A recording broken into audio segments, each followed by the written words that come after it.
map of Kurdistan. Some Kurdish originally from half of Iraq. This is how was Kurdistan in very Talking to the microphone. Yeah, can you speak into the microphone? Sure. Thanks. This is how was Kurdistan 100 years ago, just beginning of 20th century. And within the collection of Ottoman Empire, British and French controlled most of the Middle East and Northern Africa. Iraq was controlled by Great Britain, and Kurdish, same than other nations in the area, promised to have their own independent states.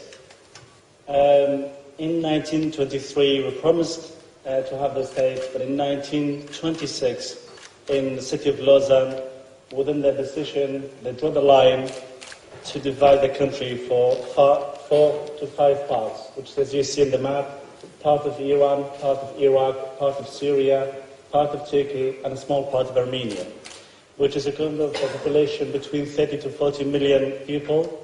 Largest nation in the world, one of the largest nations in the world. We don't have our own independent states. So, many political events happened.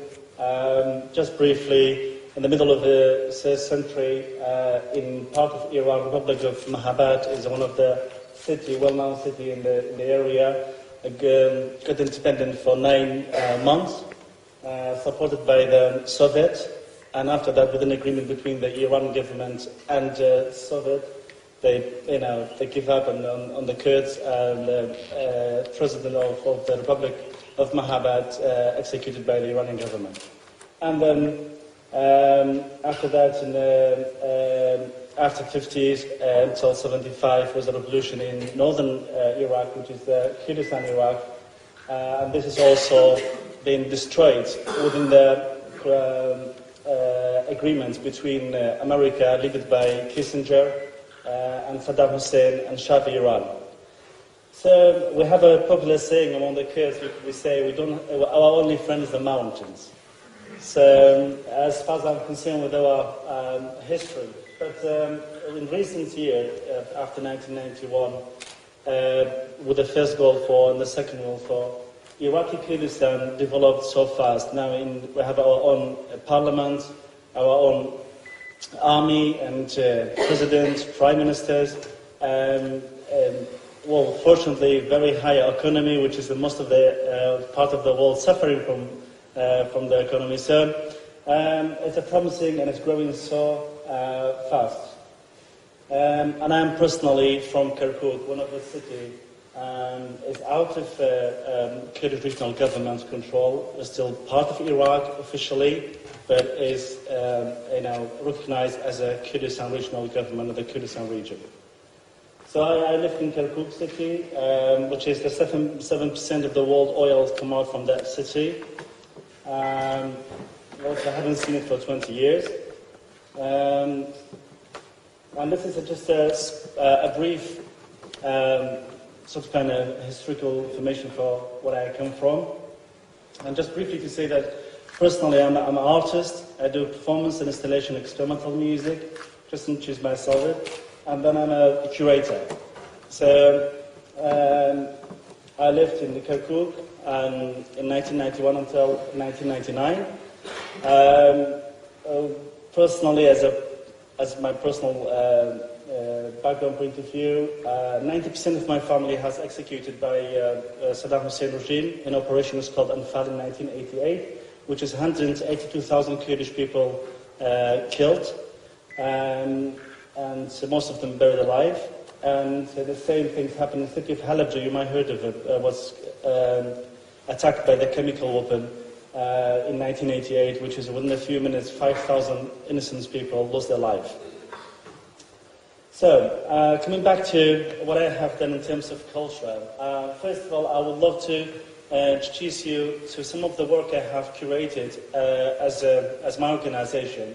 Basically, as I said, I studied in art 5 years in Kurdistan and developed my own exhibition. I worked with the NGOs, UN, international organization, and in 1999 I flew I escaped from Iraq to risk my life. I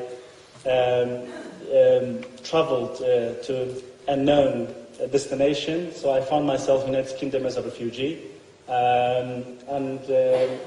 Immediately I granted life to remain, and I studied in the fine arts for 4 years in Lincoln University in Northern England.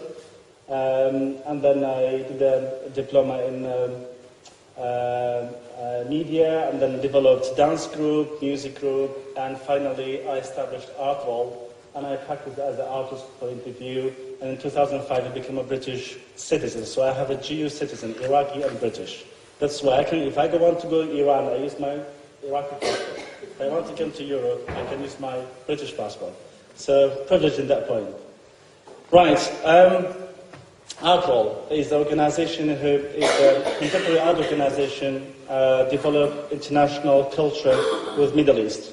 Since 2005-06, we organized a number of projects specifically between United Kingdom, United States, and Iraq and Iraqi Kurdistan. And then, of course, we engaged many other countries in the neighborhoods surrounding Iraq and internationally. And this is the organization. It's the first for artists we invited from Iraq to United Kingdom. They visit museum, galleries, schools. They give a talk, presentation, and for them to learn about how the culture and the society, the developments happen in British society, and what they can learn, and what the British audience also listen to the artist's story about Iraq rather than just hearing from the media what they can tell you. And this is a Slade School of Fine Art, just visiting and see how the education system looks like and how we can benefit based on exchanging program.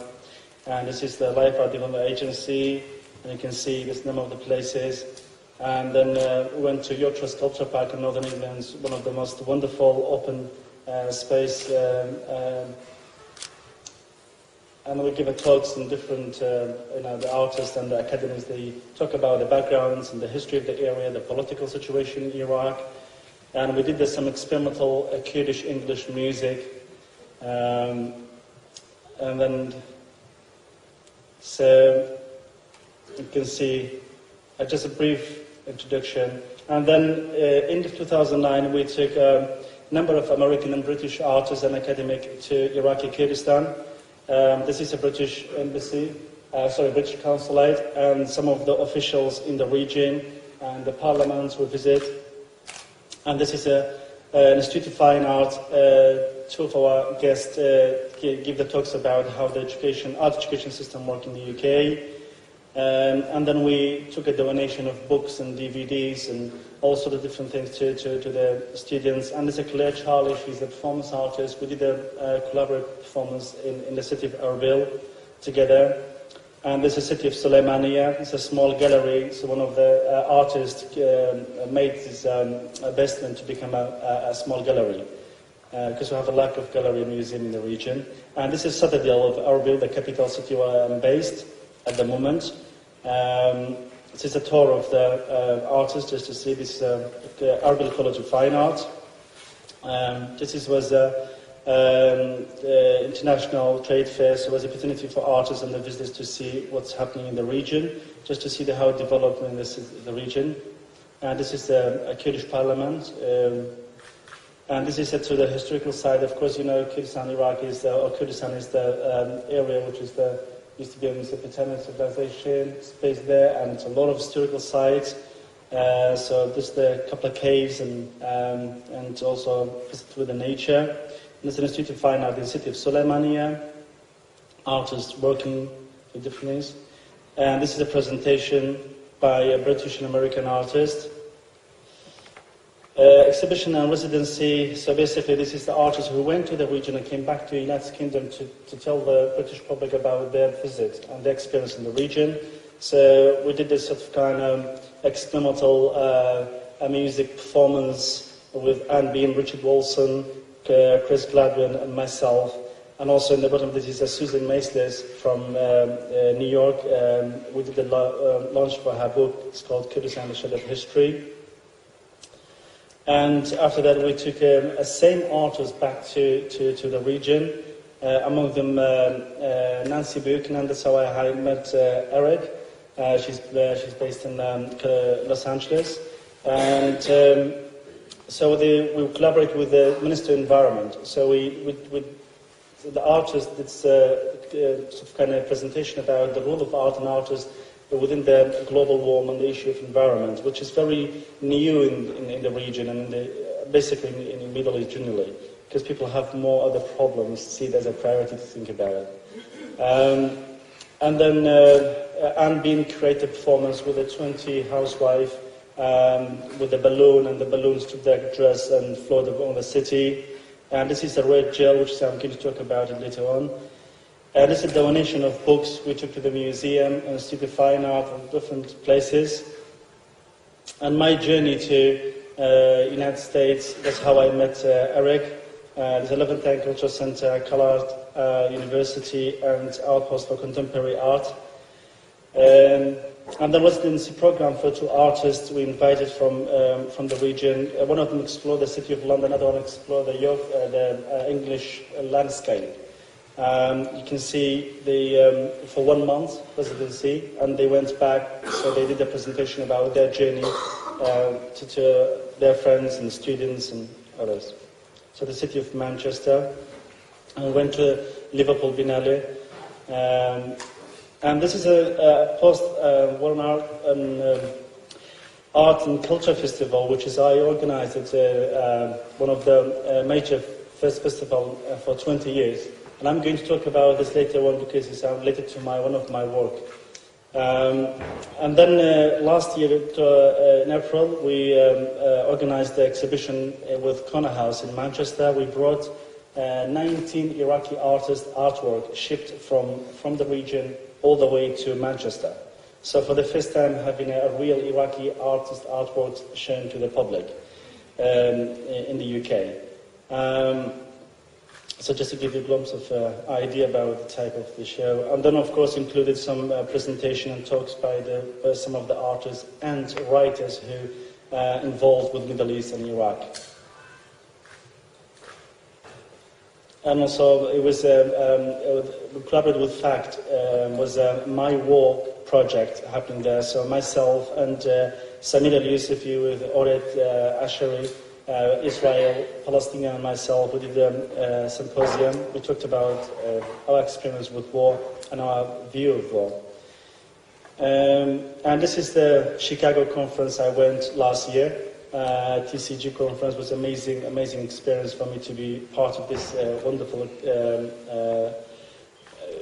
conference. And this is some of this, just to give you an idea. And then this is how I met Ellen and Pauline. This is in New York last September. And then beside this, I was part of, as an advisor for theatre, for play, which was about Iraqi refugee fought from the war, based in, mainly based in the refugee camp in Jordan, Syria and Lebanon. So those artists from America, they met up with Iraqi refugee, and they created this wonderful play. And I was, collaborate, and then I was advisor in terms of language and some dancing and general design. And then also with a musician, Amakela, we did a combination of Black African music, and American native music, and traditional Kurdish music, Iraqi. So it was a sort of kind of mix of half an hour. Experimental music was a extraordinary experience. And this is without the image. And one of the things we did end of last year in London was about discussing the relationship between UK and Middle East. Right. Gosh, I hope I'm not going to. So, one of the things I'm going to talk about now is I'm going to talk about one of my performance ideas. Part of the festival, I was an organizer and one of the artists as well. So I would like to, you can read a bit of information about the venue. This venue used to be ex-Saddam Hussein's security and prison. So many of the Kurds has executed and persecuted in that building, and now it's become a museum and art space. So this is to give you just a bit of idea about the venue, and we did our festival in purpose in that building, just to connect with our objectives. We believe that how we can, about the healing and bringing people together, and, broke the barrels and the, borders. So this is the building, and one of the things is in 1992 when I escaped from the regime, we had the millions of the Kurds in the mountains. I stayed there for 2 years. So I lived there for 2 years. Because you don't have a choice. You have to find a shelter and to survive. And this is just to give you the one idea about how the buildings looks like. It's a massive building. It's like an old Russian security building. And it's impressive and amazing space for art. And you can see in here all these bullets and rockets that attack the wall. And all these weapons used against the civilians, but now it's brought into, as a part of the building, it's like an exhibition, so where the guests go, you can see it. And this is the basement, which is you have a few floors, there were people tortured and executed. So this is the exhibition for Halabja, where I just say that 5,000 innocent people killed by the chemical weapon. And this is some of the works done by some artists, just remembering those who tortured in those stays. Right. My last, I don't know how I'm going to do with the time. About 10. Fantastic. That's perfect. I have a 10 minutes. I'm going to finish my presentation with 10 minutes documentary about my performance, which is involved a great British and American artist, ex-prisoner. My mom, she came to take part of it, which is she was looking after me in these 2 years I lived there. And over 50 people took part of this performance, and it's one of the first big piece of performance I ever done. So I hope you're going to like it. One second, so I'll do that.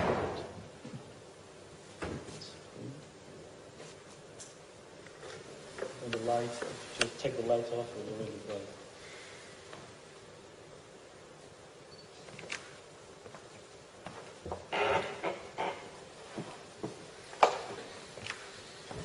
Show you how the Kurds took that building.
Can I have just only 2 more?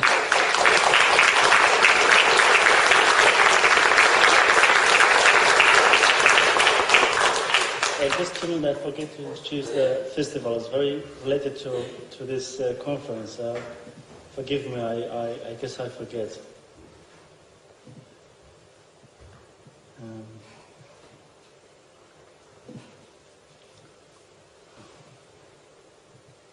So the festival, which this performance was part of it, was in the evening, just the day of the opening. It was 3 days, involved symposium, workshops, included British and American and Iranian curators, Egyptian, Turkish. So it was international attendance for the first time. And as you all know, in Iraq, what we get from the media is just this image of horror and killing and explosion, but no one's know what's happening on the ground inside Iraq. So it was a great experience to see, to establish a dialogue inside the country, which is people even not thinking to go close to it. So I'm just showing some images of the opening. This is the first one. This is a lady hero, which is First Lady of Iraq, wife of President Talabani. And next to it is the Prime Minister of Kurdistan Regional Government. We have a Professor Cynthia Schneider from the United States. She's a professor at Georgetown for cultural diplomacy, and she worked a lot between US and Muslim world and Middle East. And so many other guests, international guests. And this is the Richard Wilson's 2050 Saatchi collection artwork we did for the first time in the Middle East. So we did it in the city of Soleimani, inside that building you saw just earlier on. It was a massive work. It's about oil, so quite related to the region, to the area, the country. And this is Susan Maislis, the Magnum photographer based in New York. She's been working since 1991 with Kurdistan and with the Kurdish people. So she did this sort of kind of a workshop for photo. And this is a side of Iraqi exhibition. And we create a lunch inside the venue itself. So we invite Kurdish women from different areas of Kurdistan to come to cook. Each area have a different food and different style of food. So if you can see, we decided rather take them to the fancy restaurants or hotels. So maybe it's a good idea just to have a lunch within the whole event itself. So some side of the venue you saw, and this is just the performance you saw earlier. This is the Lady Hero's house to invite for the dinner with all the guests. And this is the Dr. Makki Umran on top of on your left. He's a professor at Babylon University. He did a presentation about the art situation in southern of Iraq and middle of Iraq as well. And it's a tour for all artists and the guests. Through the city, they visit the galleries, museum. And this work is, the top of it is the real part of the real rocket who attacked the city with a chemical weapon. And the smell was the smell was the apple smell. So that's why that's kind of symbolic for that. And this is a symposium. You can see we have Dr. Makki Umran from Babylon University. We have Didem Özbek from Istanbul. We have Lami Al-Gailani from the United Kingdom. Dr. Cynthia Schneider from the United States. Amir Yali from Tehran.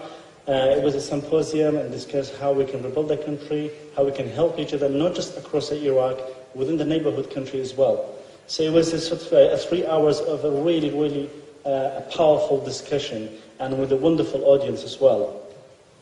And we ended up with a bit of traditional Kurdish music, and also the tour across the landscape. Our work as an organization point of view is for whole Iraq. At the moment we're focused on Iraq. We saw Iraq need a lot of support, but we work with the neighborhood country, with the whole Middle East as well.